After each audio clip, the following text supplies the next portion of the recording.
Umaga ng April 8, 2023 sa isang mansyon ng mga Valeria ay naghahanda na si Juvie Valeria sa kanilang pag-alis ng kanyang mga kaibigan.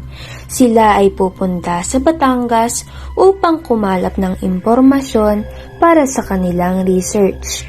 Nang matapos siyang maghanda, ay bumaba na siya upang magpaalam sa kanyang mga magulang. Good morning, Mami. Good morning, Daddy. I'm leaving na po. Susunduin po ako nila Calvin. Kumain ka na ba? Invite your friends here sa dining para busog kayo sa biyahe. No thanks, Mami. Malate na po kasi kami. Sa daan na lang po kami kakain. Thank you po. Goodbye, Daddy. Where are you going? We're going po sa Batangas. Bibili po na marami kami makukuha ang info. Thereabouts topic namin. They here na po. Bye-bye po. Hello, Juvie, how's my makeup? Is it okay? Ano ba yan? Yana? Para ka namang matino niyan? Mabiyahe na lang tayo? Iniisip mo pa yung makeup mo na yan? FYI, wala kang magbabago kahit isubsub mo pa yung pagmumukha mo sa isang dosenang makeup mo. Wala ka ng paki doon, Troy. Intindihin mo yung pagmumukha mong iniwan na pinakamamahal mong si Jin. Aba, pasmado ata bunganga mo. Troy, walang may pakialam. Tapos, pakialam. makeup ka na makeup Pwede dyan. bang manahimik na kayo? By the way, did you know the hottest issue in our university? One of the students in academia brought drugs they found in her bag. And you wanna know the logic? The student is a prim proper at hindi mo akalain na gagawa siya ng ganoong bagay. And she said that she was framed up. They conducted drug tests and you know what is the result? It's positive. Sobrang nakapagtaka lang. Sabi nga, don't judge the book by its cover. Hoy Yana, alam mo to, di ba? Kaklase mo pa nga yun. Yeah. Habang nasa daan ay nagbabangayan sila Troy Silvania at Yana Kay patungkol sa mga bagay na sila lang ang nakakaintindi. Hindi naman sila pinakakailaman nila Calvin Reyes at Juvie dahil sanay na sila sa mistulang batang pag-aaway nila. Habang si Velma ko ay patuloy pa rin naman sa pag-aaral kahit may maiingay sa kanyang tabi. Bandang 10:00 ng gabi nang makapunta sila sa Batangas. Liblib ang lugar na kanilang dinadaanan, walang katao-tao at sobrang dilim na mistulang gubat na ito. At sa kamalasan ng kanilang araw, dahil sa madilim na daan ay mayroon silang nagulungang bagay na naging sanhi ng pagputok ng gulong ng kanilang sasakyan. Oh my God! What happened? My beautiful face almost hit the metal. Be careful please. Hindi nyo naman kayang ibalik ang pagmumukhang to. Pwede ba Yana? Kahit ngayon lang, itikin mo yung walang bangong bibig mo na yan. Wala ka nang alam. Ano pa sinasasat mo dyan? Excuse me? Stop for now. Stay here. I'll just check what's wrong. Lumabas ng sasakyan si Calvin, bit-bit ang flashlight. Tinignan niya ang gulong ng kotse at nakumpirma niya ang kanyang hinala. May nagulungan silang matulis na bagay na nagsanhi ng pagputok at pagkabutas ng kanilang gulong. What? What are we gonna do now? The tires are broken. Let's wait here. Baka may dumadaan na ibang tao dito and let's ask for help. Naghintay sila sa loob ng kotse kung may ibang dadaan sa liblib na kalsada na iyon. Ngunit lumipas na ang 1 oras at wala pa rin kahit isa ang dumaraan. Oh my God! There's no people here. How can we leave now? Itikin mo bibig mo para tumagal pa yung buhay mo. Let's go. Let's find a place. What? No. Hindi mo ako mapapalabas sa sobrang creeping lugar na yan. Ngunit wala ring nagawa si Yana dahil isa-isang lumabas ang kanyang mga kaibigan. Let's stick together. Don't go anywhere. Bring all your things. Maghanap tayo ng pwedeng mahinga ng tulong. Sabay-sabay nilang sinuong ang kalibliban ng lugar na iyon. Ilang minuto pa ay may natagpuan silang isang napakalaking mansyon. Maganda at halatang mayaman ang nagpagawa nito. Ngunit halata mo rin parang nasunog at wala nang nakatira sa mansyon na ito. So creepy, guys. Huwag na tayong pumasok dyan. We have no choice, Yana. Let's knock and ask for some help. Naunang naglakad si Calvin habang hawak ang kamay ni Juvie. May gumugulo sa isipan ng dalagang si Juvie. Ang mansyon na nasa kanilang harapan ay para bang nakita na niya dati, ngunit hindi niya alam kung saan at kailan. Lumapit sa malaking pinto si Calvin at kumatok. Subalit walang sumasagot at walang nagbubukas ng pinto. Ilang katok pa ang kanyang ginawa, ngunit mukha ngang alang tao sa mansyon na iyon. Ngunit nang sila ay patalikod na sana, biglang nagbukas at nagsanhi ng malakas at nakakatakot na tunog ang pinto. Oh my God! Sabi sa inyo, guys, huwag na tayo pumasok dyan. Cool. If I'm not mistaken, this is the famous ancestral house of the family Montemayor that accidentally got born because of some malfunction in April 9, 2013. After that fire accident, the family is nowhere to be found. No trace, no evidence. Where are they now? They just disappear like a bubble. Why?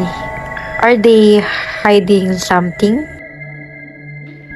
The rumor is they were the one who was running one of the most powerful mafia and drug suppliers. They are also the reason for the death of one of the top businessmen in the past. Cloud for the rest? Is he the one who are dead because of this family? Oh my God! You know him? Yes, my dad. Naglakad sila hanggang sa sala. Napakalaki ng mansyon na kahit luma at may sunog na ay makikita mo pa rin ang magandang estruktura nito.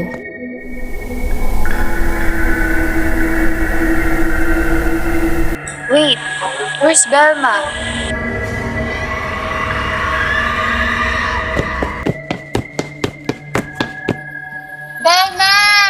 Tumakbo sila sa pinatunguhan ng sigaw na iyon.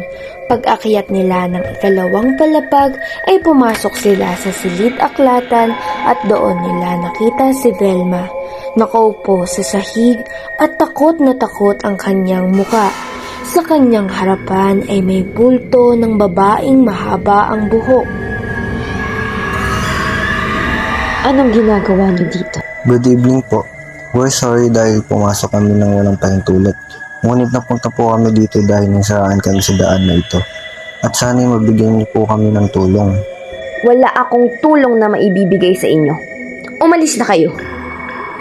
Kahit po magpang-abot lang kami dito ng umaga, hihintayin na lang po namin magbukas yung shop sa katabing bayan at doon kami ng tulong. Hindi pwede dito. Umalis na kayo.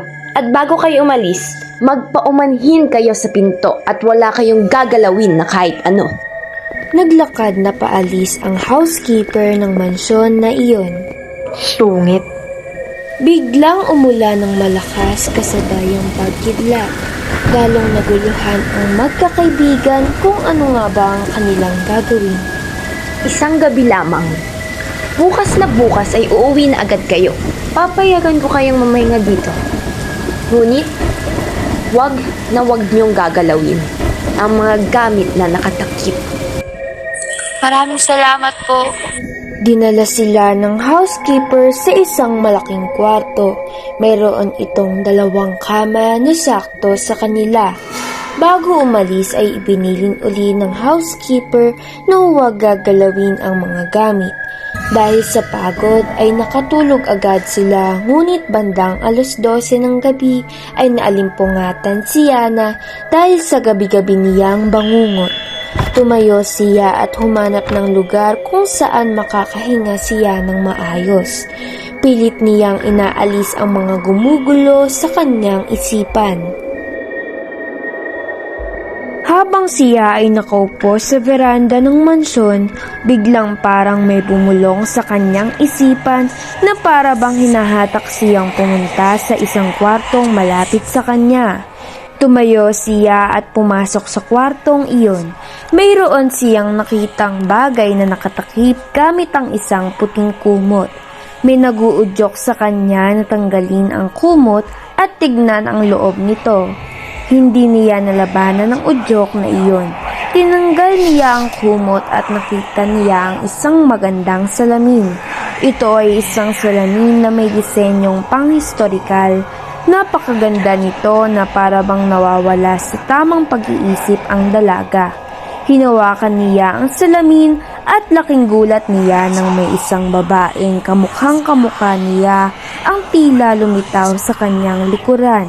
Nakangiti ito at tila may binubulong. Yana? Yana? Sino ka? Hindi mo ba ako nakikita? Hindi mo ba ako nakikita? Ako ikaw. Hindi. Umalis ka. Yana, aminin mo na kasi. Ikaw rin naman ang nahihirapan. Hindi ba? May inosenteng buhay kang sinira. Yana, hindi ka ba naaawa? Yana, sa tingin mo, matatanggap ka pa ng mga kaibigan mo nang dahil sa ginawa mo? Yana! Yana! Si Yana ay may ginawang mali. Si Yana ay may sinirang buhay. Bakit? Yana? Bakit? Yana? Inggit ka ba sa kanya? Simpleng babae pero gusto siya ng mga gusto mo. Hindi ba? At hindi mo iyon matanggap. At anong ginawa mo? Pinagmukha mo siyang nagtutulak. Hindi ba? Tama na, please. Malalaman niya iyon. Yana, isusuka ka nila. No, please. Habang tumatawa ang babae ay nagbabago ang kanyang itsura. Isang babaeng maputi na may mahabang buhok. Tumatawa ito na galit ang mga mata. Wala itong tigil sa pagbulong at paggulo ng isipan ng dalagang si Yana. Hindi na alam ni Yana ang kanyang gagawin. Ang gusto lamang niya ay makalayo siya at mawala ang mga boses na pilit pumapasok sa kanyang isipan. Tumakbo siya habang nakatakip ang mga kamay sa kanyang tenga. Hindi niya alintana ang mga kagamitang kanyang natutunggo.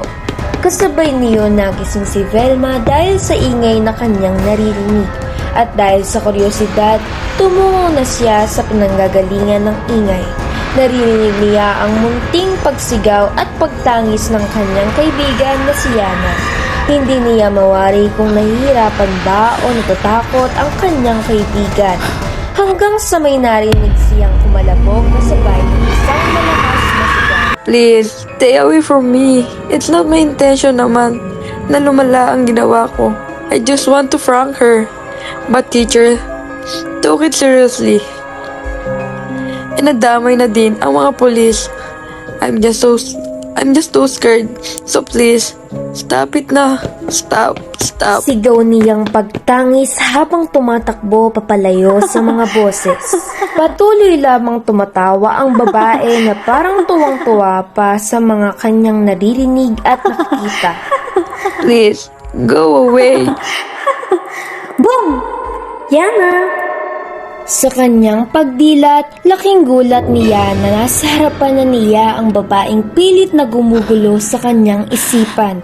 Napaatras siya at hindi inaasahan na hagdan na pala ang kanyang katabi.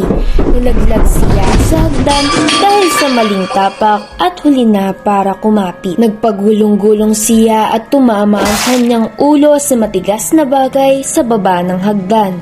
Malapot na dugo ang patuloy na umaagos sa malamig na sahig. Ang kanyang paghinga ay tuluyang bumabagal. I'm sorry. I didn't mean to go that far. I'm sorry. Kasabay ng patak ng kanyang luha ay ang paglagot ng kanyang hininga. Ang kasalanang nagawa niya sa kanyang kaklase ay kanya nang pinagsisisihan.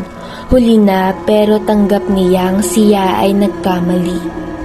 Kinabahan ng dalagang si Velma sa bawat hakbang ng kanyang mga paa. Bawat hakbang ay tunog na parang nasisirang kahoy. Pagliko niya sa isang koridor ay may natalisod siyang matigas at malamig na bagay at para bang may malapot na tubig pa sa kanyang paanan. Dahil sa sobrang kadiliman, binuksan niya ang kanyang flashlight sa cellphone at tinanlawan ang sahig.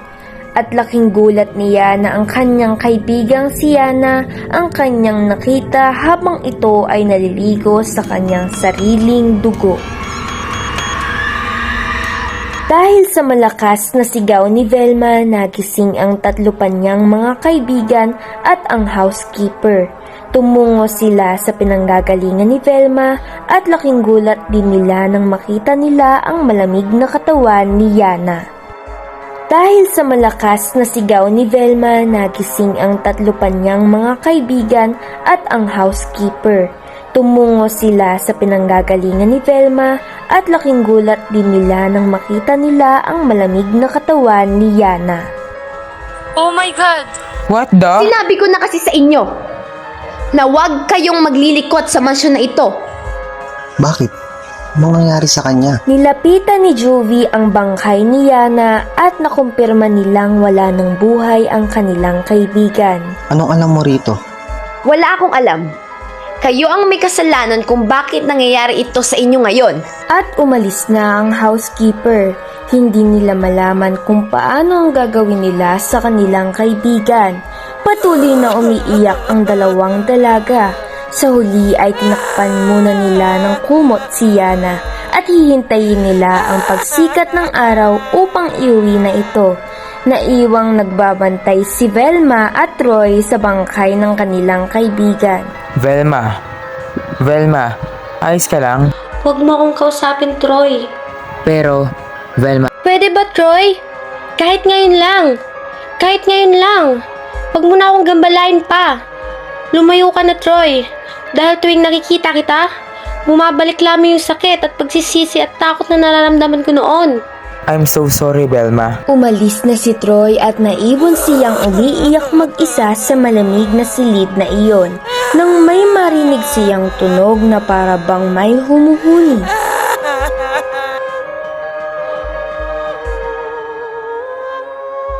Sa takot niya ay hindi niya ito pinansin at pilit tinatanggal sa kanyang isipan. Ngunit hindi ito huminto na para bang inuudyukan siya nitong lumapit. Tumayo siya at sinimulan niyang ihakbang ang kanyang mga nanginginig na binti. Sinundan niya ang boses. Velma! Nakita niya ang pinto na bukas. Nilapitan niya ito at nakita niyang nakatayo sa labas si Calvin. Calvin, anong ginagawa mo dyan? Lumingon sa kanya si Calvin at ngumiti. May tila tumalon sa puso ng dalagang si Velma sa pagngiti na ginawa ni Calvin. Hi, Velma. Come with me. Wala sa isip ay sumunod si Velma kay Calvin. Saan tayo pupunta, Calvin? Nasaan na yung nobyong si Jovi? Bakit iniwan mo siya? Just come with me, Velma. Don't think other else. Napangiti ang dalaga sa isipang baka nagugustuhan na siya ni Calvin. Patuloy siya sa pagsunod kay Calvin hanggang sa hindi na nila matanaw ang mansyon. Calvin, where we are going? It's dangerous here. Let's go back na. Velma! Tila ba may bumulong sa kanyang likuran. Lumingon siya ngunit wala namang tao. Paglingon niya uli sa harapan ay isang babaeng mahaba ang buhok na ang nasa kinatatayuan kanina ni Calvin. Sino ka? Asan si Calvin? Wala si Calvin! Velma, gawa-gawa lamang ng iyong utak. At dahil si Calvin iyon, ay nagpapakatanga ka naman. Bakit, Velma? Bakit hindi ka sumama? Bakit hindi ka sumama? Ha? Salita ng babae habang papalapit ito kay Velma. Si Velma naman ay unti-unting inaatras ang kanyang mga binti. Velma! Velma! Velma! Velma! Mabuting kaibigan bang maituturing kaibigan ang pagkukusasalubyo ng iyong kaibigan? Sino ka? You'll never know. Velma? Bandang 2:00 ng madaling araw, naglalakad si Troy patungo sa silid kung saan naroon ang bangkay ni Yana at ang nagbabantay na si Velma. Ngunit nahagip ng kanyang mga mata ang figura ni Velma sa gitna ng dilim. Tinawag niya ito ngunit tila ba wala ito sa katinuan. Dire-diretso lamang ito hanggang sa makalabas. Huminto ito sa tapat ng pinto at tila ba may kausap. Nagsimulang maglakad si Velma papuntang kakahuyan. Susundan sana niya ito ngunit tila ba hindi makagalaw ang kanyang mga paa.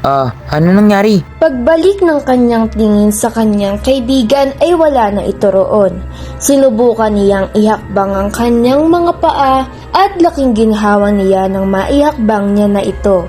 Tumungo siya kung saan ang magkasintahang si Calvin at Juvie. Ipapaalam na niya dapat ang nangyayari kay Velma nang marinig niya ang pinag-uusapan ng dalawa. I want to go home. I don't like this house. Doobie, I want to go home.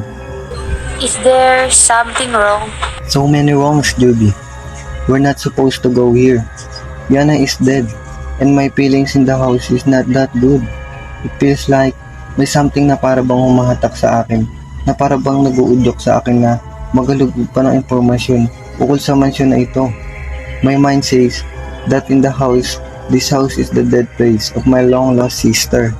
I don't know, Doobie. I don't know what to do. Gusto ko nang umalis dito upang iligtas kayo.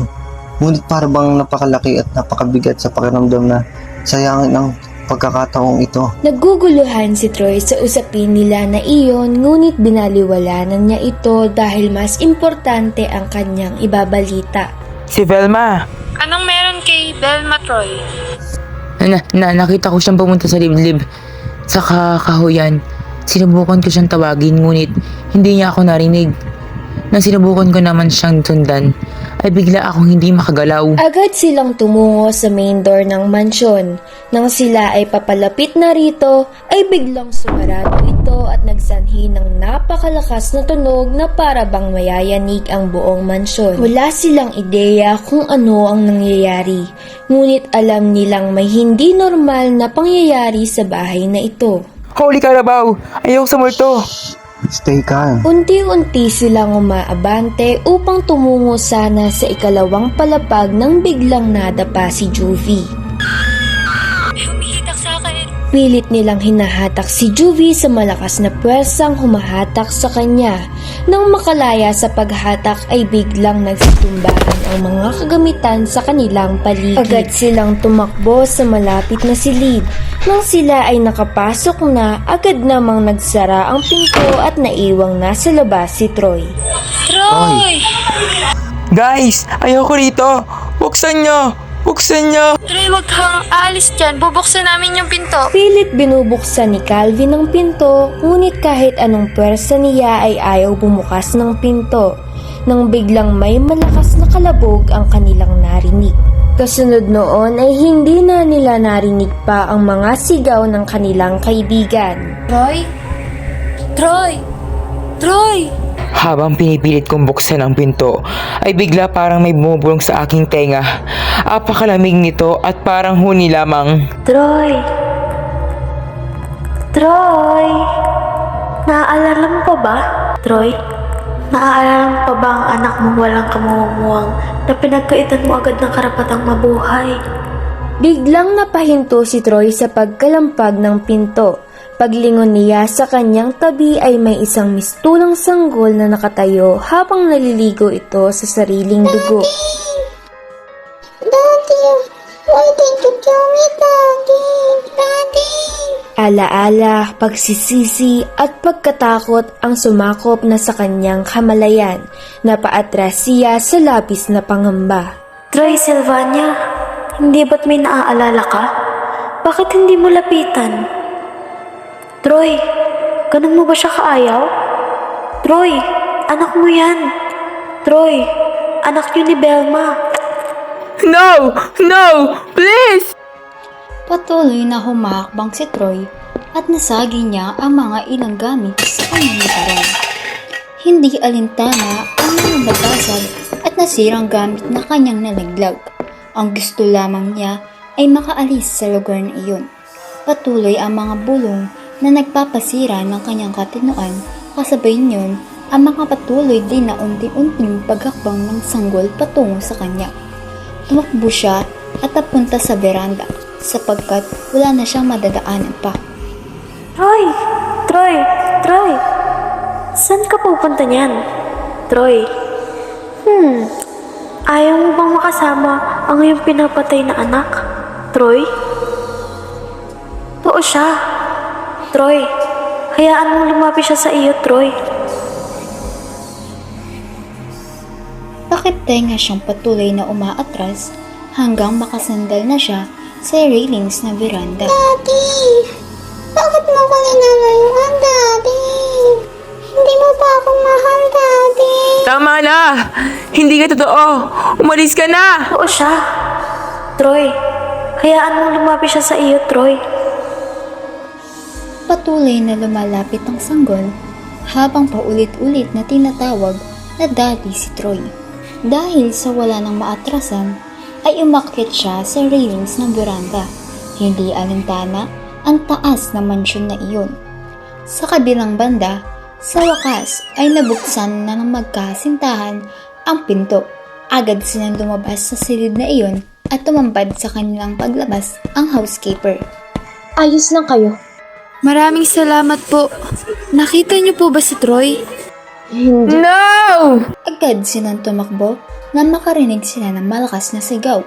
Tinungo nila ang veranda at laking gulat nila na makita nilang nakatungtong si Troy sa railings nito. Troy! Bumaba ka dyan! Troy, dude. Calm down. Gustong lumabas ng kanilang puso sa labis na kaba dahil konting atras na lamang ay malalaglag na si Troy. Sinusubukan nila pababain si Troy. Ngunit lalo itong umaatras kada hakbang sila.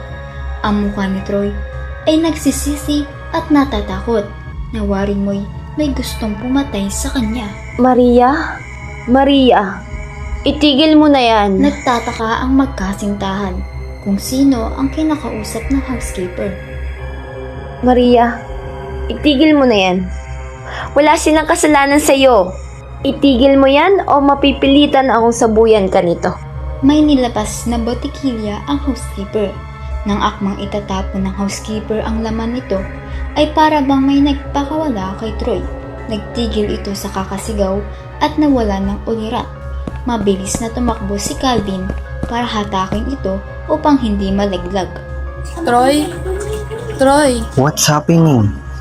Tanong ni Calvin sa housekeeper. Hindi malaman ng housekeeper kung sasabihin niya ba ang totoo o mananatili itong sikreto. May istoryang nakabalot sa mansyon na ito. Pamilyang masaya noon ay nabalutan ng lungkot at kamalasan. Dahil sa tatay nilang naghangad ng mataas na buhay at nagsanhi ng pagliko ng landas. Ang kanilang nag-iisang anak na babae ay walang kaalam-alam sa nangyayari sa kanilang pamilya. Hanggang sa may nakaalam ng kanilang masamang gawain. At doon, nagsimula ang trahedya. Habang nagkukwento ang housekeeper, ay may iba't ibang senaryong lumalabas sa isipan ni Juvie. Mga hindi niya maalaala na senaryo, ngunit tila ba familiar sa kanyang puso at utak. Binuhat ni Calvin si Troy at dinala sa isang silid. Lumabas si Juvie upang lumanghap ng hangin dahil paulit-ulit na dumaraan ang mga memoryang parang ayaw niyang tanggapin. Habang naglalakad, napunta siya sa harap ng main door ng mansyon. Nang biglang itong bumukas at humangin na napakalakas. Kasabay ng hangin ay mga munting bulong na lalong nagpapagulo sa kanyang isipan. Juvie! Juvie! Tanggapin mo, Juvie. Huwag kang matakot na bumalik sa nakaraan. Juvie! Juvie! Juvie! Juvie! Paulit-ulit na parang umiikot sa kanyang mga isipan at tenga. Mga bulong na pilit niyang ayaw intindihin, kasabay ang mga alaalang pumupunit sa kanyang puso. Tama na, please! Juvie, naaalala mo na ba? Hilong-hilo at nananakit na ang kanyang ulo, kasabay ng pagpatak ng kanyang mga luha. Bigla siyang napapikit at para bang umalis ang kanyang kamalayan. Sa kanyang pagdilat, isang maliwanag at magandang mansyon ng kanyang nakita. Pumasok siya sa mansyong ito. Pagpasok niya, isang masayang pamilya ang kanyang nadatnan. Masayang kumakain at nagkwentuhan. Tumulo ang kanyang mga luha dahil alam niya ang pangyayaring iyon. Ang kanyang mga magulang at ang 5 taong gulang na babae. Ang paligid ay biglang umikot at napunta sa isang kwarto kung saan nag-aaway ang 2 negosyante. Ang isa dito ay ang kanyang tatay. Nagtatalo sila tungkol sa iligal nilang negosyo at ang patay nila sa kaibigan nilang si Claude Ford Reyes. Sa hindi inaasahan, ang nakasilip pala ang 15 taong gulang na dalaga na si Maria Reyes. That's his fault, Jaden. He did not do what we need to do. He just think about himself. Cloud Ford Reyes deserves to be dead. Don't feel guilty about it. Pumintig ang puso at tenga ng dalaga dahil sa pangalang narinig niya. Ito ang pangalan ng yumaong niyang ama. Hindi makapaniwala si Juby sa mga nakita at kanyang narinig. Hindi niya inaakala na magagawa ng kanyang ama iyon. Hindi napigilan ng dalagang si Maria ang kanyang pighati at galit. Sumugod siya sa silid kung saan nag-uusap ang dalawa. My dad, umaakto ka pang concern at nasasaktan dahil sa pagkawala ng daddy ko. Pero ikaw pala ang dahilan ng kanyang pagkamatay. Walang hiya kayo.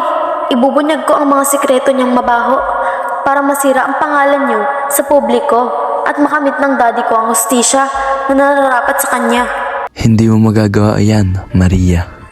Kayang-kaya kong gawin ito, Tito. Dahil sa matinding emosyon, sinugod ni Tristan Montemayor ang dalagang si Maria at bigla itong sinabunutan ng malakas. Hindi mo magagawa iyon dahil hindi ka na nila makikita. Bitawan mo ako! Malakas na hinampas ni Tristan ang ulo ni Maria sa lamesa. Paulit-ulit niya itong ginawa hanggang sa mawalan ito ng malay. Nagulat si Tristan sa kanyang nagawa. Palabas na sana siya na may humatak sa kanyang mga binti. Isasama kita sa impyerno! Bitawan mo ako, babae. Mabilis na kumalat ang apoy sa mga kortina at kahoy. Pinagsisipa ni Tristan ang kamay ng dalaga at mabilis na lumabas. Sa kanyang paglabas, nakita niya ang kanyang 5 taong gulang na anak, si Juvie. Ito ay nakatulala at walang emosyong nakatingin sa kanila. Dahil sa mabilis na pagkalat ng apoy, walang atubiling binuhat niya ang anak at nilabas ng mansyon. Halo-halong emosyon at alaala ang sumagi sa isipan ni Juvie. Lungkot, galit, pagtataka, pagsisisi at pagkadismaya ang kanyang nararamdaman. Dahil sa labis na emosyon, nanghina siya at napaluhod. Paglilat ng kanyang mga mata, ay bumalik na siya sa mansyon. Pag-iyak na lamang ang kanyang nagagawa. Juvie! Ngayon, Juvie, at naalala mo na. Ano kaya ang maaaring nating gawin? Juvie. Ate Maria, sorry, I didn't know, ate. Sorry? What kind of word is that, Juvie? Inangat niya ang kanyang paningin at nakita niyang nakangisi si Maria sa kanya. Lalong tumindi ang kanyang emosyon, halo-halo at nakakawala sa katinoan. Humakbang si Maria papalapit kay Juvie, habang si Juvie naman ay patuloy na umaatras. Baka si Calvin dahil iyak ng iyak si Juvie at patuloy itong humihingi ng pasensya sa kanya. Sinubukan niyang lapitan ang kasintahan, ngunit patuloy din itong umaatras. Juvie! Sorry, Ate Maria. Sorry. Please.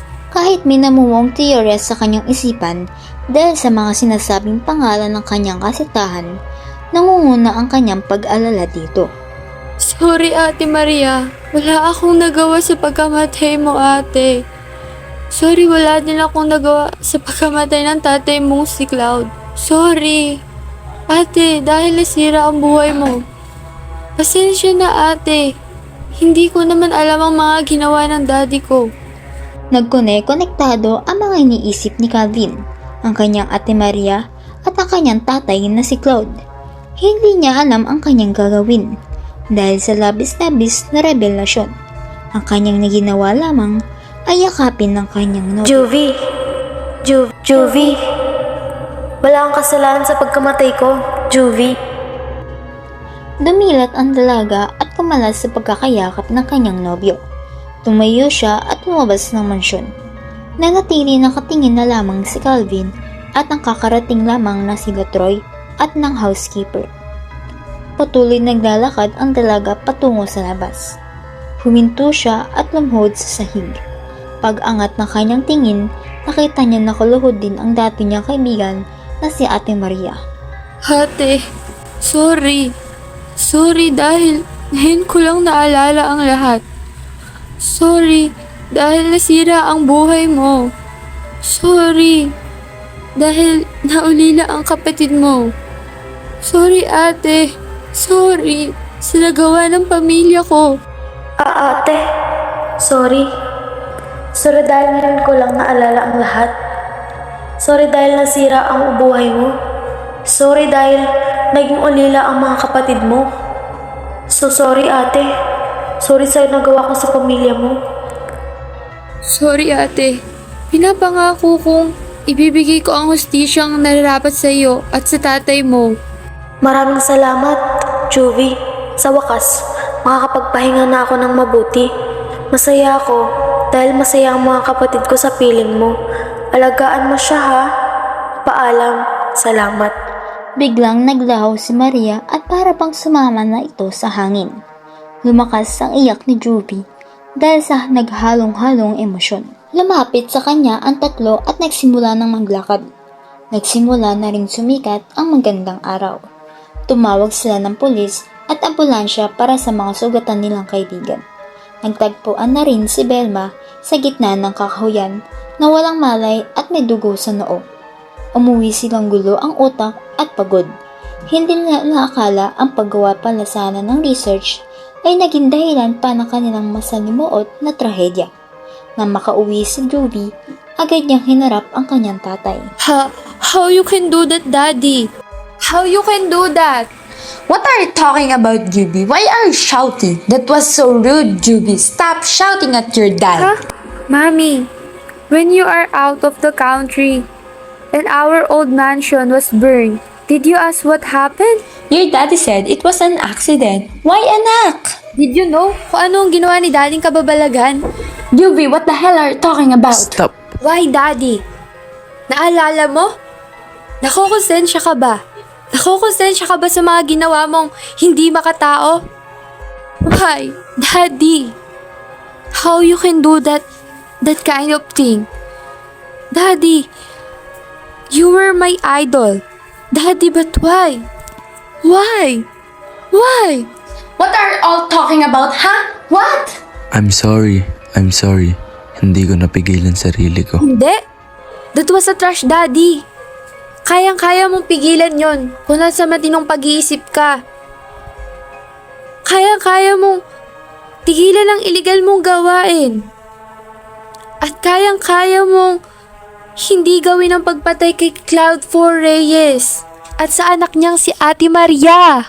But you choose it, Daddy, to become a murderer. Hindi makapaniwala ang kanyang nanay dahil sa mga revelasyong kanyang natanggap. Unti-unting pumatak ang luha sa mga mata nito at lumingon sa asawa niyang lumuluha rin. Totoo ba? Totoo ba, Tristan? Kaya ba't pinili mong itago lahat ng dating tayo?